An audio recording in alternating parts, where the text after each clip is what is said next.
Deep in the jungle of central Vietnam, there's a wonder of the world. Wow, that is amazing. A lost universe that hides a unique ecosystem. It doesn't happen anywhere else on this planet. I think that's just about the holy grail for a biologist. And a team of scientists and explorers with a mission. This is an amazing cave. Look at that. Absolutely staggering. To discover what makes this the world's biggest cave. Wow. Vietnam's Mountain River Cave, or Han Song Dong, is uncharted territory.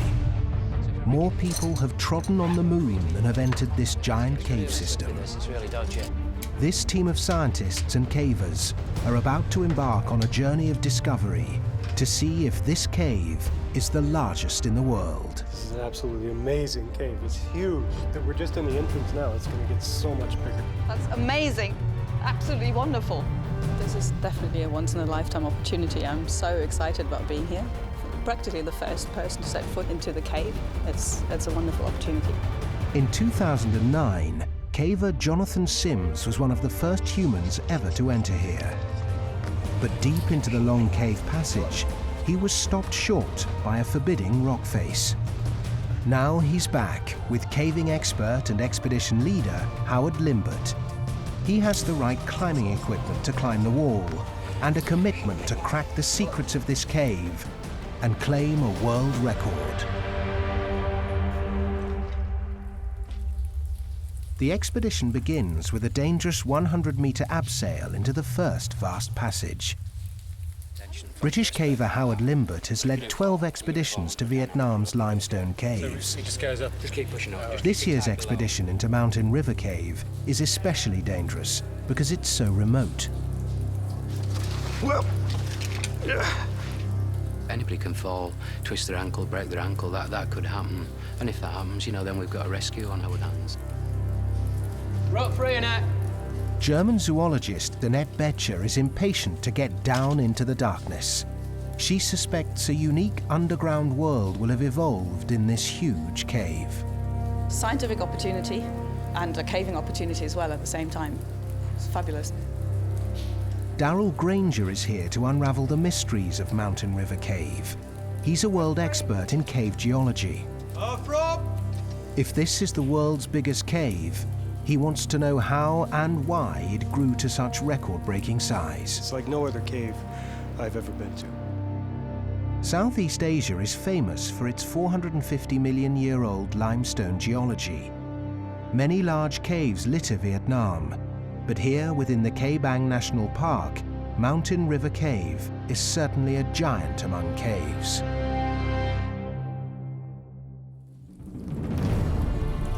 In the 2009 expedition, Limbert and his team were only able to fully explore the first sections of the cave.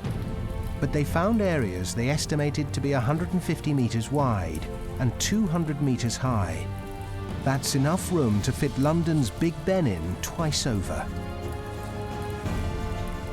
Deer Cave in Sarawak, Malaysia, currently holds the title World's Biggest Cave. From what they saw last time, Limbert's team is convinced this cave may be bigger. Let's try and get the map of the cave in some sort of order. But if they're to prove it and claim the world record, they need hard evidence. All this is unmeasured. That's why we've got to survey it, to find, you know, just how big it is, whether it is the biggest cave in the world. We've got to do a serious survey. This passage here for surveying, it was really, really hard work. It was a muddy... Jonathan Sims is one of the 4 cavers who drew up this rough original survey. And what we really need to do next is get over this wall. He knows the wall that defeated him back in 2009 is their biggest challenge. It's a dangerous obstacle to overcome. Made of loose calcite and mud, it stands at least 14 meters high, and to climb it will take all their combined expertise and effort. We just weren't expecting anything like that. Well as that. Sims is determined this trip will be a success. He won't fail twice. Very good. If they can climb this forbidding wall, he's convinced he'll discover the cave continues and the world title will be theirs. Static sum, which didn't look particularly potable. They estimate the wall is around 5 kilometers into the cave. It will take the team 7 grueling days to get there and back, from the initial 100-meter abseil at the entrance through to the final survey point at the Great Wall of Vietnam. After the abseil, there's a 350-meter scramble leading to the first of 2 river crossings. From here, the team need to climb high, following the river through the natural valley of the cave. Then it's a descent down to a level sandy area and to the first of 2 collapsed areas within the cave, known as dolines. These dolines and the cave beyond is where Betcher hopes to find new life forms, and Granger the secret of how the cave was formed. It's then through a narrow section, a rat run, and across the larger doline and onto the second camp. The final part of the cave surveyed so far is the last 400 meters before the Great Wall of Vietnam, and then it's into the unknown.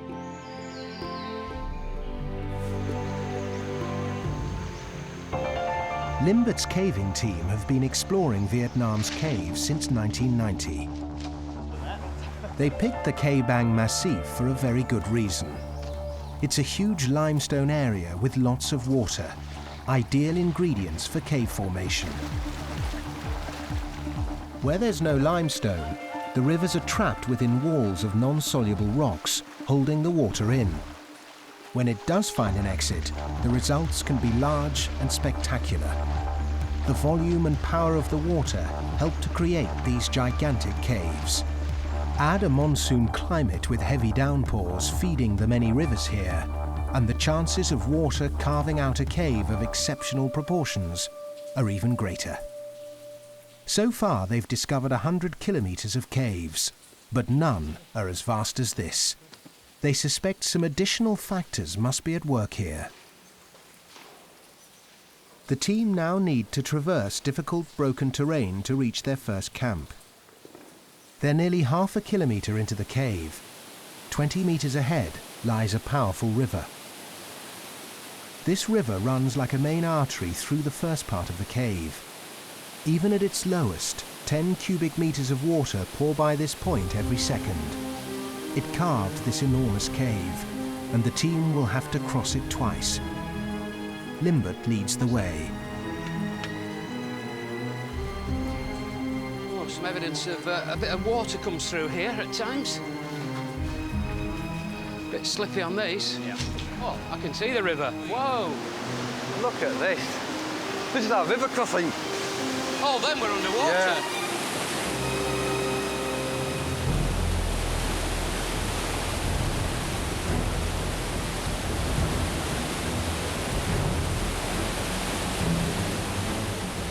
It's the last bit that looks a bit quick. So if I go up there and belay you, and then you can walk across there, probably it looks like you've got to climb up in that crack there. A couple of bolts this side, a couple of bolts the other.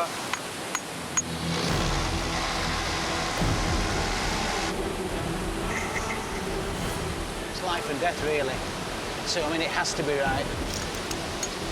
Worst case scenario, one of these pops, you've got to back up. That's why you've got to put, make it as safe as possible, really. In full flow, the river could sweep any one of the cavers off their feet. And there's another danger. If it floods, it could rise well above their heads, cutting off their escape route. What's the forecast for the next few days? Well, the forecast is good, but you can never be absolutely confident.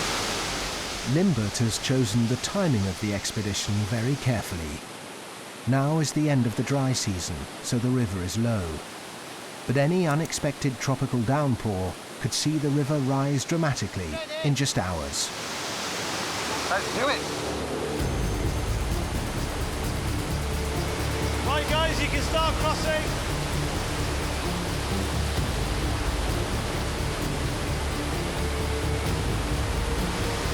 Next one.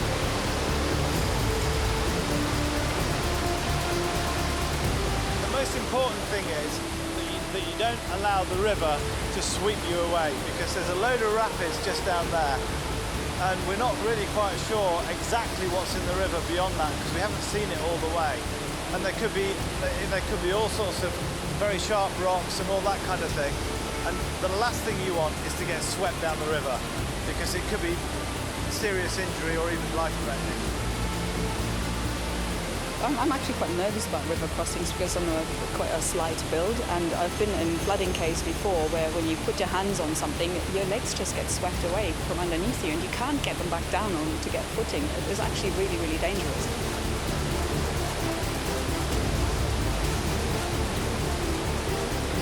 I'll put a passage lock here. Hold on.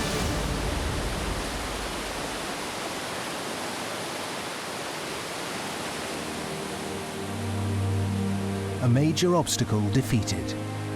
Granger can now start to really look around. You can see big formations, big stalagmites over there. Check that one out. This is an amazing cave. We came down those big slopes, we've come through the rocks, and we finally made it down to river level. So now we can set up camp here, we can start thinking about what we want to do next in this cave. His head buzzes with questions.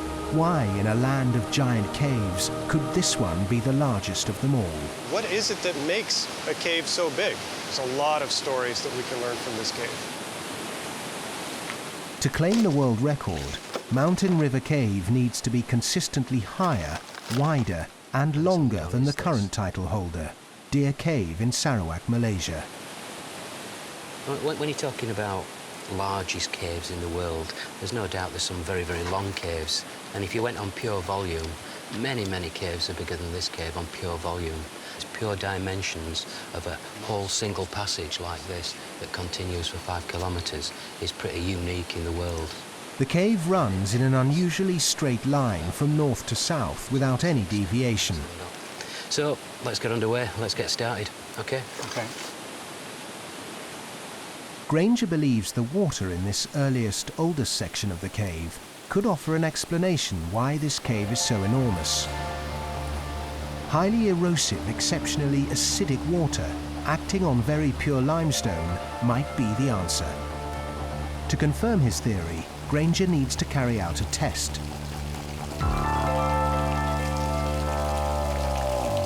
Okay, so right now I'm taking a pH measurement. I have a pH probe here. We have to leave it in the water for a little while to equilibrate. That'll tell us the pH of this water. pH levels range from 0 to 14. The lower the pH number, the stronger the acid. To be out of the ordinary, Granger is looking for a reading somewhere lower than 7, which is neutral. On the surface, tropical rainstorms deluge the vegetation and seep down through the soil. On the way, the water picks up carbon dioxide, which makes it acidic. High levels of acidity would make the water flowing into Mountain River Cave more effective at boring its way through the rock. All right, so my pH should be finished now, and we have about pH 7.5. So that's pretty typical, maybe a little bit on the low side. The results of the test surprise Granger. The water here is not unusually acidic. This can't be the explanation for the cave's epic size. There's something strange going on here, something which he needs to discover. But finding the right answer to this huge puzzle is his biggest problem. Granger needs to dig deeper. The explanation could lie in how efficient the river is at eroding the limestone. To work this out, he must measure how much dissolved calcium carbonate there is in the water. This will tell him how much rock erodes daily. I'm going to add some acid in here until the liquid turns yellow. And then the way this kit works, I can just read off from the syringe how much calcite is in this water. One more drop. So now it's yellow. Okay, we only have about 62 milligrams per liter. This means that every litre of water that passes by here carries 62 milligrams of dissolved rock, about the size of a baseball each second. It sounds a staggering amount, but for a cave of this size, it counts for nothing. Like the 7.5 pH, the 62 milligrams per litre result is only surprising because it's so ordinary and unexceptional. It's exactly the result a geologist might expect to find in any limestone cave river. These results don't help Granger understand why this cave is such a monster. His answers must lie deeper within the cave. You know, I've got to rethink my plans a little bit. I've got to think about what this tells me about the cave evolution. We'll keep our eyes out and see what we find. The team need to rest and set up camp. They only have enough food for 6 days, enough to get to the wall and back. Rehydrating and replacing lost calories has to be carefully managed. Dr. Hugh Nguyen, a geomorphologist, and Dr. Tai Nguyen, a biologist, both from Hanoi University, helped Limbert with the organisation. Hopefully the other porters will take all the other bags to our underground camp. This is a great trip. It's an amazing group. Everybody has pulled more than their weight.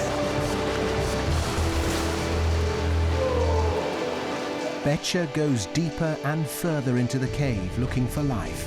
And like Granger, she's getting frustrated in her search. I expected to see a very old fossil cave with lots of dry passages. A cave of this size would normally have many areas where water can't reach, giving various life forms a survival niche. But here, Betcha is discovering that the water is literally washing all traces of life away. Far from her dream of finding undiscovered species, Betcha only sees a barren wilderness. It's a bit of a shame. I had great expectations, but with the wet flooding, I had to rethink basically my approach. The team is exhausted and settle down for their first night inside the cave. The next morning they push on, over 1 kilometre into the cave.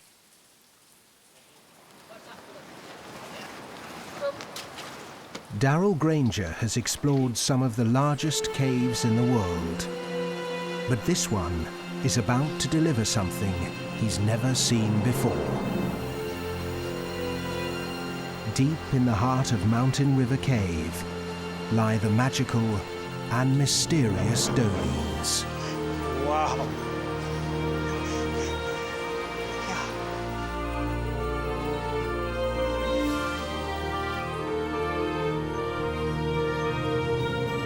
Here, the cave roof has collapsed inwards, allowing sunlight to flood in, connecting above and below ground with the vital ingredients of life, water and light.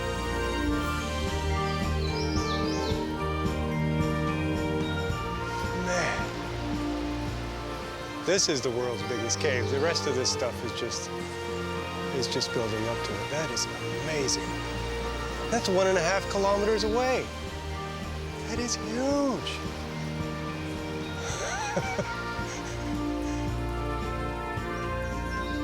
But that looks like, you know, it's 100 meters away, like we're in a normal-sized cave. That's 1.5 kilometers.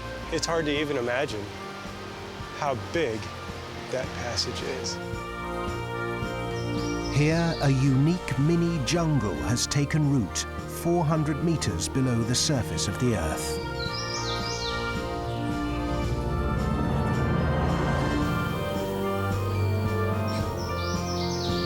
Seeing the jungle, basically, in the middle of the caves is one of the most beautiful sights. It's just absolutely incredible. It's got to be one of the wonders of the world. It doesn't happen anywhere else on this planet. I think that's just about the holy grail for a biologist.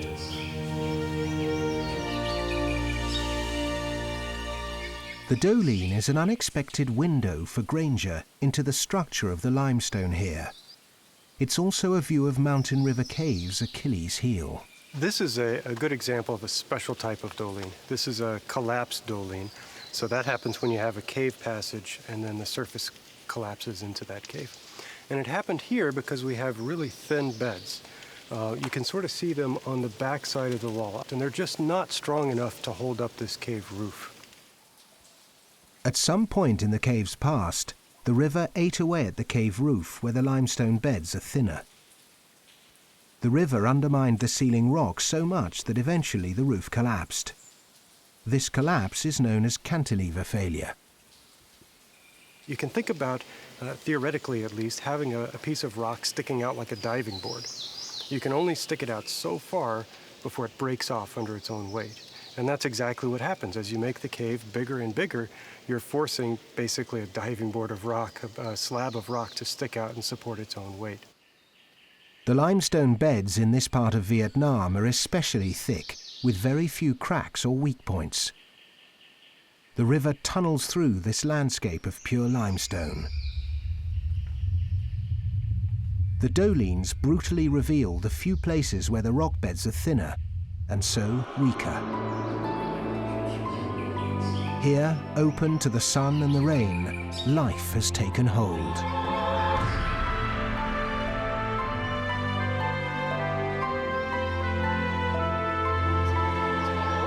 Dr. Tai and Annette Betcher are the first to climb into the undergrowth. A good appreciation of what the differences are. She's keen to tap into Tai's expertise in rainforest plant species to figure out how this subterranean wonderland compares with the surface.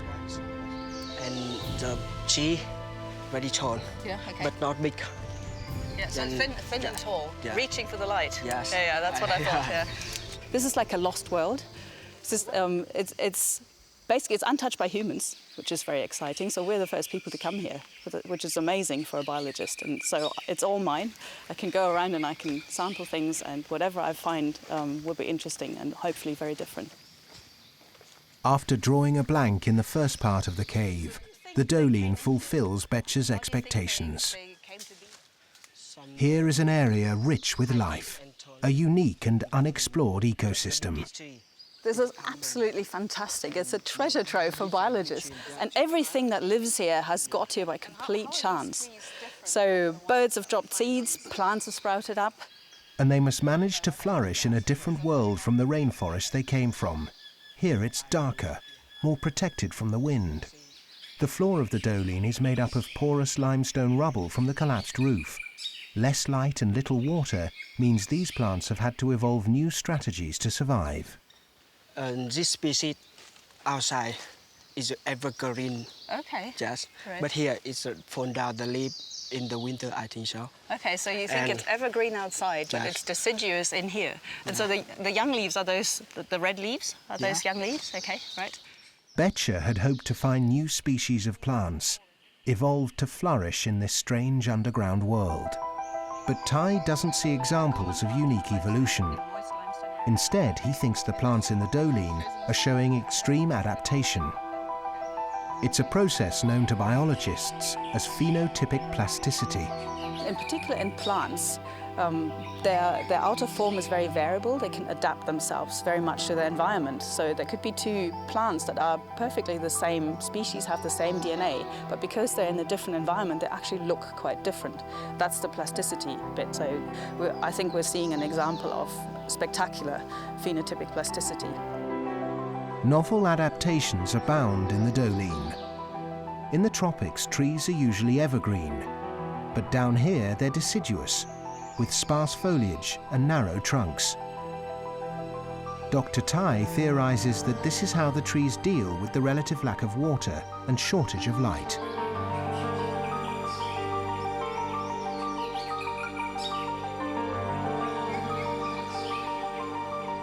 These sheer doline walls enclose this mini jungle and act as a natural barrier to the outside world, trapping pockets of life deep within the cave.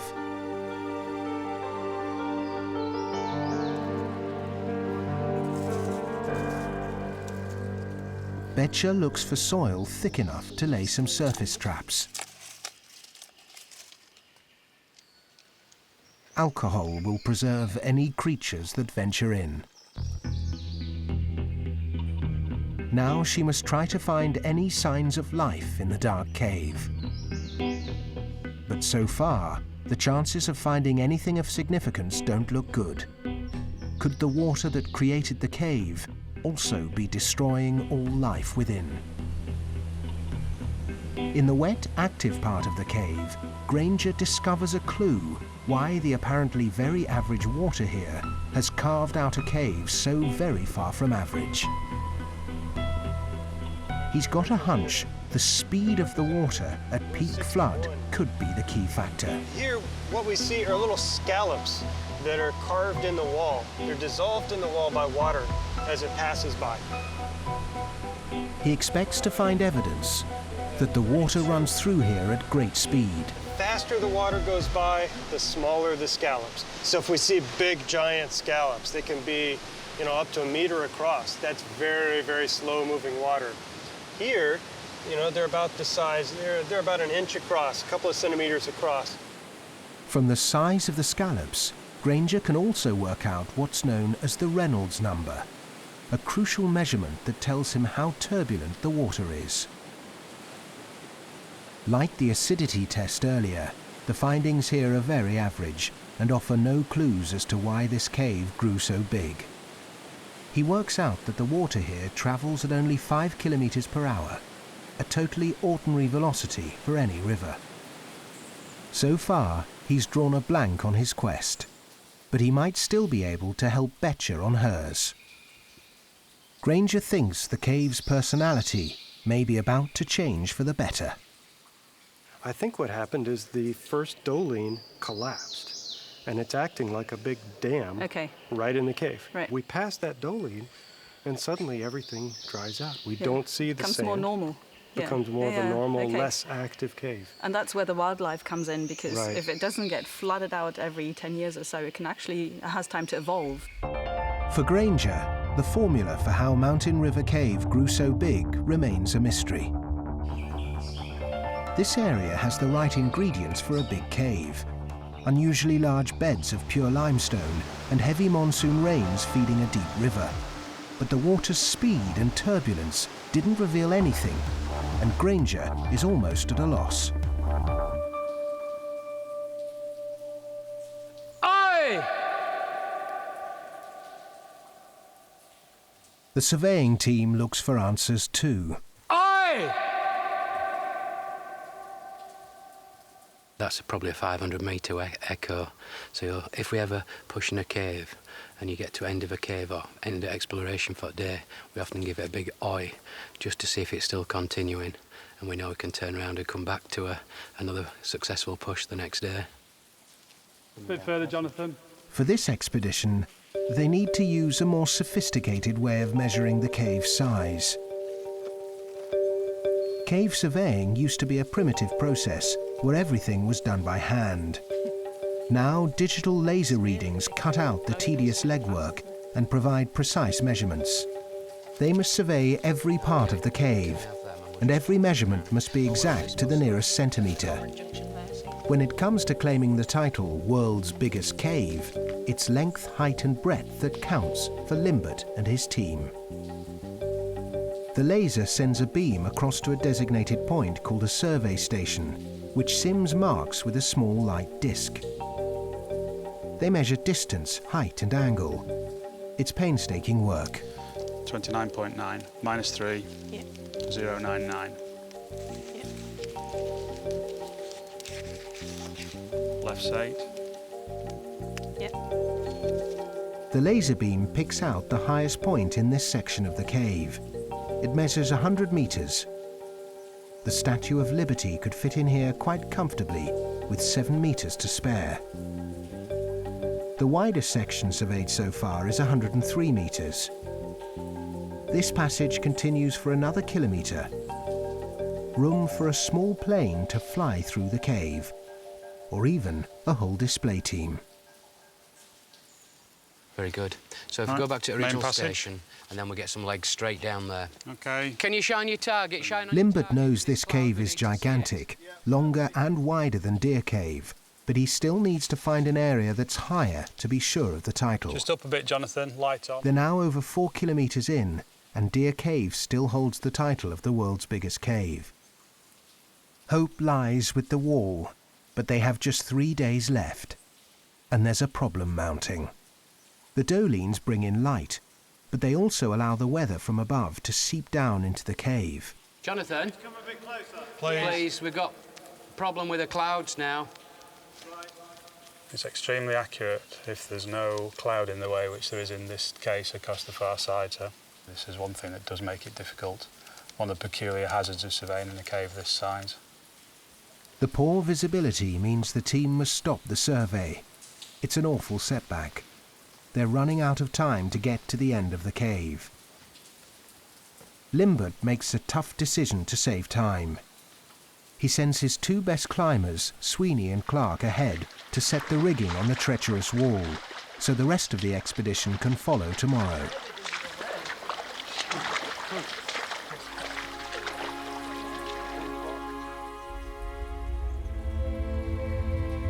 Ahead, and still to be conquered, the Great Wall of Vietnam. If they can't get over it, they may never be able to claim the world record. In 2009, the explorers estimated the wall to be around 14 meters tall. Now Clark and Sweeney think it's much bigger, more like 30 meters, about the height of a 9-story building. They have the gear for the challenge, but the wall is going to be a longer climb than they expected, and much more dangerous too. Geologists call it a flowstone, rock made weak and fragile by water dripping from the ceiling. The first 15 foot is this, which looks very good, but if that's what it is. This wall could prove the cavers and the mission's downfall. That's just mud and gravel, is that? Ouch. It soon becomes clear this cave is not going to give up its secrets without a fight. It's just crumbling away. It's crumbling away. Sweeney and Clark have been building up to this for over a year. It's something that they're particularly interested in is climbing and climbing the wall. What we're climbing in is a very soft mud, calcite, and so normal bolts would just fall out. It's going to be a long and difficult climb. Back at the camp, the extreme conditions are taking their toll on even those who are not battling the wall. What can be quite difficult is just living in can be quite squalid conditions. You've got to keep things clean. It's very dirty at times. You're getting sand and dirt in everything, be it your caving equipment, all this clothes. Feet are a big problem because you're continuously wet or sweating or going through rivers.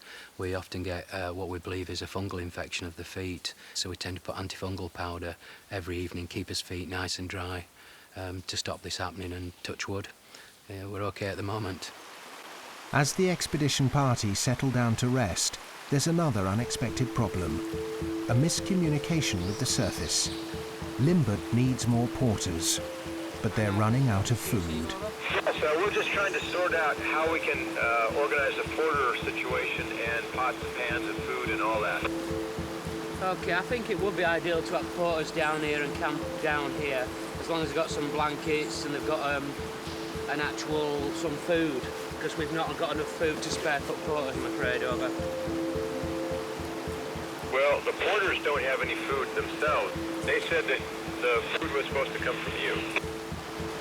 Yeah, we never really envisaged having underground porters camping, so we didn't cater for that. Have they no rice or any noodles at all on the surface that they can bring down over? They've got no food.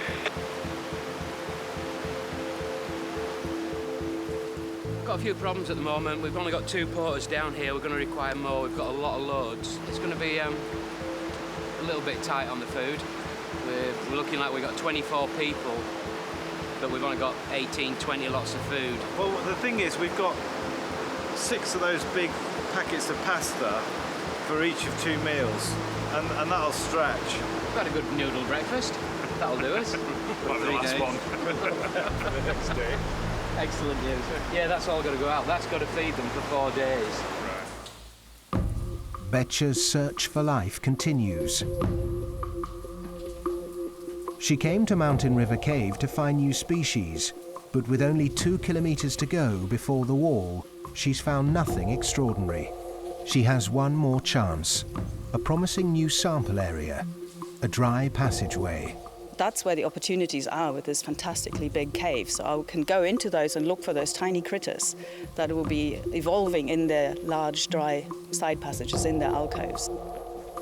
Regular flooding in large parts of the cave mean that it's really difficult for new life to gain a foothold. But in these dry alcoves, Betcha thinks she may find isolated species which have had time to evolve to flourish in complete darkness. The smaller and more primitive the species, the better equipped it is to rapidly evolve. And it's not just because they're simpler genetically. Evolution takes a long time. If you have something like 2 or 3 generations a year, you can evolve at much greater speed. And mammals don't tend to have those generation times, so a white blind bat in the cave is unlikely.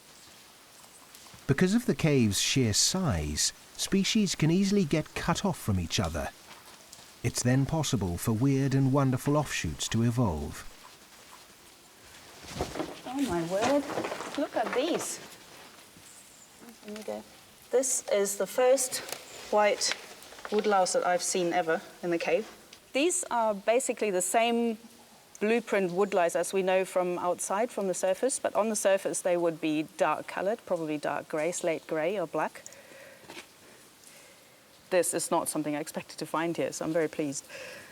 Come on. After finding nothing at all in the great expanses of the cave, Betcha has struck gold, finding a creature common on the surface that appears to have evolved to survive in this unique twilight world. I'm almost 100% certain that this is a new species. And the reason being is that to have a new species, you need isolation, geographical isolation, but this is a pretty isolated place. They look different. There's nothing nearby that I've seen that's got no pigmentation. It's a woodlouse, all right, but it'll be a new species of woodlouse, and it'll be specific to Hang Song Dong. It's about as good as it gets. It's a fantastic discovery for Betcha, a species that has adapted to its environment and survived the great floods of water that helped create this cave. Well, there's absolutely no chance that anybody's ever seen these creatures before, and that's what really excites me. It's a wonderful discovery. The woodlouse is a clear signpost to Betcha to what's happening here. In the cave, the organisms that hit on the best adaptation to the prevailing conditions have a better chance of survival. But the key is being able to keep up with this ever-changing environment. When I set off, I had actually fairly low expectations. So finding the white woodlice is much better than I expected. I'm very excited about it. The woodlouse evolutionary path has enabled them to survive and prosper in an environment never seen anywhere else. I would expect new cave species probably to be pigmentless, so looking white to us and be blind. I don't think that the woodlice we found are blind. They don't seem to have rudimentary eyes, and they can certainly sense light. So they are adapted to the cave environment. They just haven't gone the full way yet, so there's room for them to evolve more. And the next step would probably for them to lose their eyesight. Betcha has found a new species. She's now joined a select group of scientists that can lay claim to making a once-in-a-lifetime discovery, the finding and documenting of new life. But none of this would be possible were it not for the truly awesome scale of this rocky, lost world. Back at the camp, time is running out and the last of the food is being served. While Sweeney and Clark continue in their battle to secure rigging on the wall, ready for the whole team to follow. If they don't succeed, the team can't complete a definitive survey. Limbert and the rest of the party wait nervously for news.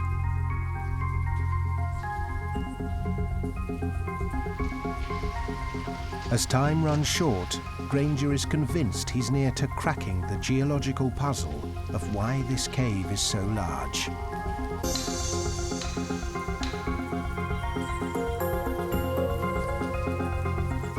Huge volumes of water, pure limestone, and a tropical climate are important factors. But this is not enough to explain why this cave is so big.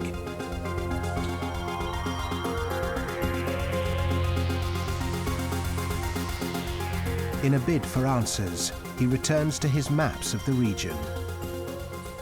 So this is a digital elevation model. It shows the area that we're in, right in here. This is the Kabang National Park. It turns out the critical evidence comes not from geology, but from old-fashioned geography. Granger spots an old fault line on the map. It seems to mirror the underground route plotted by Mountain River Cave. This could be the answer he's looking for. You know, the real light bulb moment is when I saw the fault line, and then everything kind of clicked. What I noticed are these straight lines in here. They go due north and south, and remember the cave here goes north and south. And I realized we're right on that fault right there. That's exactly what formed this cave. There's that same fault right up there. Once a river ran where Mountain River Cave runs today. There was a deep vertical crack in the Earth's crust, a fault. Eventually the river water eroded the limestone and the raging river went deep underground. Once it filled the crack and found the exit, the river then started to erode the rock, following the path laid out by the fault, and a gigantic cave was born. But there's another key factor.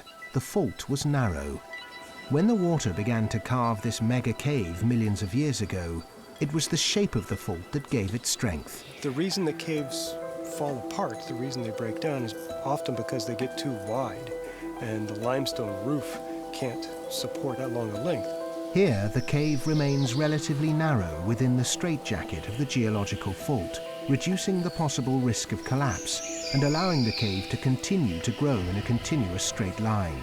The fault is very vertical, and that has also influenced the cave development and helped turn it into what's probably the world's biggest cave. And that's because the walls are perfectly vertical. They're nearly vertical here. And so the cave is very, very tall. The 400-meter-high dolines show what happens when a cave weakens. Granger has every piece in place. Unusually thick, pure limestone, a huge catchment area feeding a large river, an underground fault line, the right shape to contain a stable cave passage. And finally, a river on the limestone surface that made a cave at the first opportunity. A perfect formula to build a gigantic cave. The title of World's Biggest Cave could rest on what the team find beyond the wall. But first they need to know if Sweeney and Clark have managed to climb it. Limbert finally gets the news he's been waiting for. The advanced team has reached the top. The height or pitch of the wall is even more than anyone anticipated. Absolutely fantastic. The pitch is, well, we reckon it's something like 80 metres. We've come up. I think we've used about 80 metres of rope. 80-metre pitch? 80 metres. Great news, yeah. That's his main objective of this trip, is to get up that wall, and we've done it. This morning I was very doubtful we were going to do it. I thought we were going to be too tough, but they managed to get up. They've done a brilliant job. 80 metres is a big climb in those conditions. The good news brings speculation as to what lies beyond the wall. I'm not going to be surprised if that's the end of the cave. I know Howard thinks it's going to turn left. My inclination is it's going to go straight there and terminate. But, you know, that's what we're going to find out.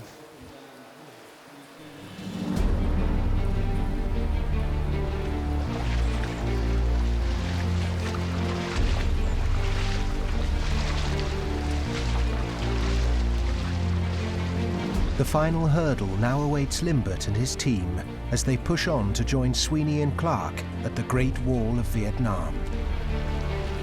It took almost 2 days for those guys to bolt up there. It's very fragile rock, so you need to be very, very careful. They've done a great job. My greatest feeling was one of relief, which perhaps indicates how serious a climb it has been. You're standing up there and you're looking down and all this, and it's absolutely tremendous. They finally arrive at the wall. It towers above them. This is what they've been working for, their ultimate destination. And now, they're just a climb away from a possible world record.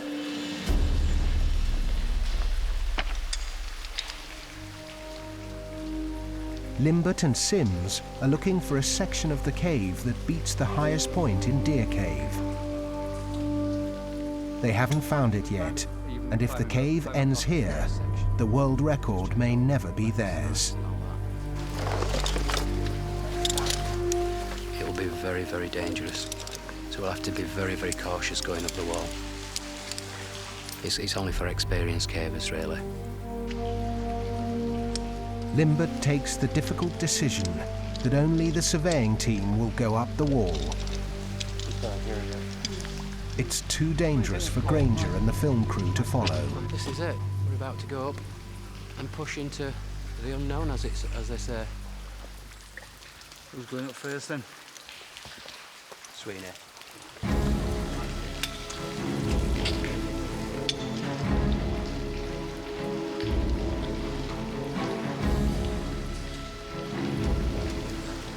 To rock. You just have to hold a bit of tension for the first bit like that. We're all on tenterhooks waiting to get over this wall to see what's next. Yeah. The film crew rig one of the cavers' helmets with a camera to record the climb.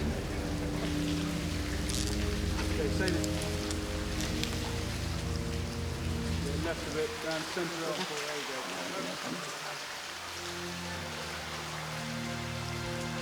They can only watch as Limbert leads his team up on the final stage of the journey.